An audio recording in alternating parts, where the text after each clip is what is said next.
Okay.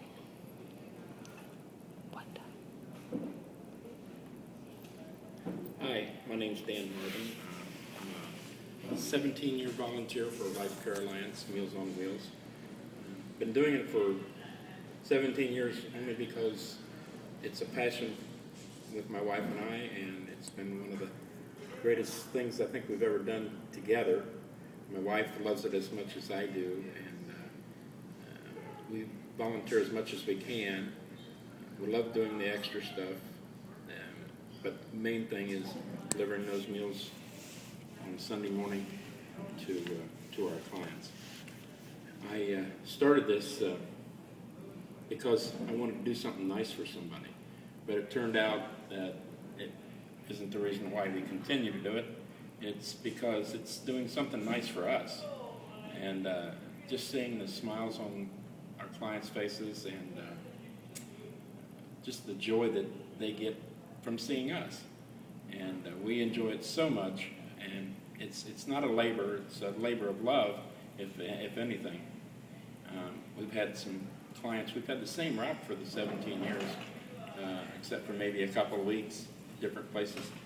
But we've had several of our clients that were with us a long time.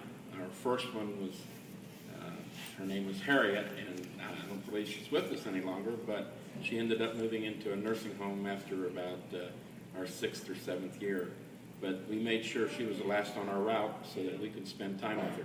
Learned a lot from that lady. She was a very, very smart lady. She was a piano teacher when she worked, and talked a lot about her experiences with young folks, and you could see her eyes light up every time she talked about it. It was a pleasure for us just to listen. And about that time, about 3 years into it, our niece became 7 years old, and she joined Meals on Wheels, and she did it with us for 10 years until she got married. And I believe once her child gets to be about 7 or 8 years old, I believe she's going to start back up. I just have that feeling.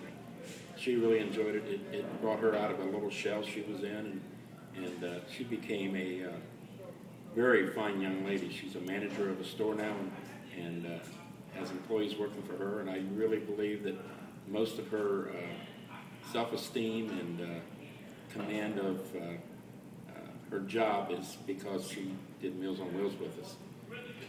We now have a lady that's 96 years old, and we were talking to her on Sunday, and we were talking about how much we hoped and prayed that she lived to be about 180, because she's just a sweet lady. She lives by herself, takes care of herself, her and her cat, and she looks forward to seeing us. She can't hardly see. It's hard for her to hear, but she does take care of herself, and she's in her own home.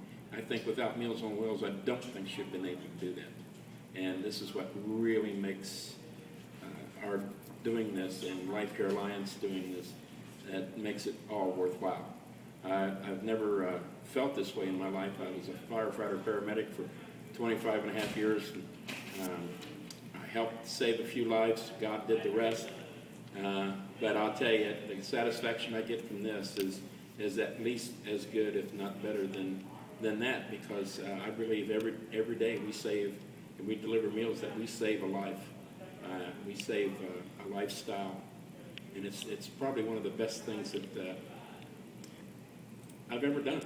And I always told Chuck, our president, I said, if they didn't let us volunteer, I'd pay him to let us do this job, because that's how much we feel it is valuable. And I've done a lot of charity work over the years. I've volunteered a whole lot in different places. But now I concentrate on LifeCareAlliance and Meals on Wheels. All our money goes to that, and I think it's because I see what this does. It's one of those things where the money is being spent very wisely, and the people that we serve are just absolutely fantastic people. We ran into a gentleman one time that was very grumpy with us, and we accepted it, as it was. But it turned out after about 4 or 5 times, we figured out that his wife had Alzheimer's. Now, this man was 89 years old. His wife was 86. And we realized why he was grumpy, because he was working really hard just trying to keep her around and alive and taken care of.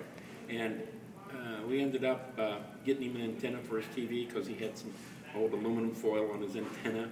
And we fixed that up, and he became one of our best friends until him and his wife had to go to the nursing home. And that's the kind of thing that I think keeps Meals on Wheels going, is stories like that. Thank you for listening.